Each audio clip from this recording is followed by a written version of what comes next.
Hey, give me a second, because if you're watching this right now, you already know something about yourself. You're not the kind of person who's satisfied with good enough. And that's exactly who the Q7F is for. This is for you if you've reached that quiet point where your TV still works, but it no longer excites you. If movie nights feel flatter than they should. If gaming looks fine, but never jaw-dropping.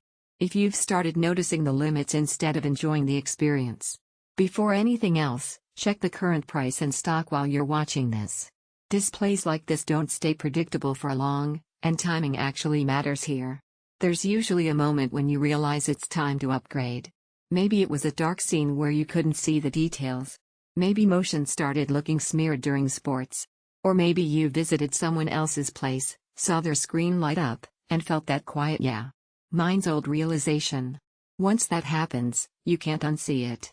When you switch to this, the relief is immediate. You stop adjusting settings. You stop second-guessing your purchase. You just sit back and let the picture pull you in.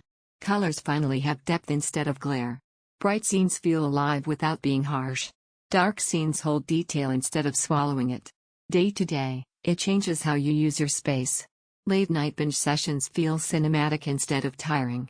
Sports look fluid and clean, even during fast plays. Gaming feels more responsive and intentional, like the screen is keeping up with you instead of lagging behind your reflexes. Even casual YouTube looks more polished than it has any right to. And it's not about specs on paper. It's the feeling of consistency. The screen always looks right. The motion feels natural.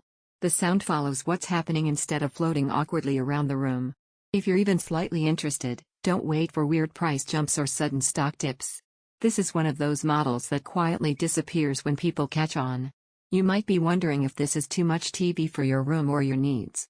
That doubt usually fades in the first week. You adapt fast. What actually feels strange is going back to weaker panels once you've lived with this. Here's the part most people don't expect: you start watching less mindlessly. When the picture and sound feel this composed, you become more intentional about what you watch. It turns entertainment into an experience again. It feels refined without trying too hard. It makes everyday content feel premium. It keeps motion smooth and easy on your eyes. It brings confidence to movie nights. It quietly elevates your whole room. It's not the cheapest option out there, and ultra-premium audio lovers may still add speakers eventually. Comparison fatigue sets in. You realize you've been circling the same decision. At some point, you stop debating and choose the screen you already wanted from the start. If you've outgrown compromise, this is your move. Don't turn this into one of those upgrades you put off and regret later.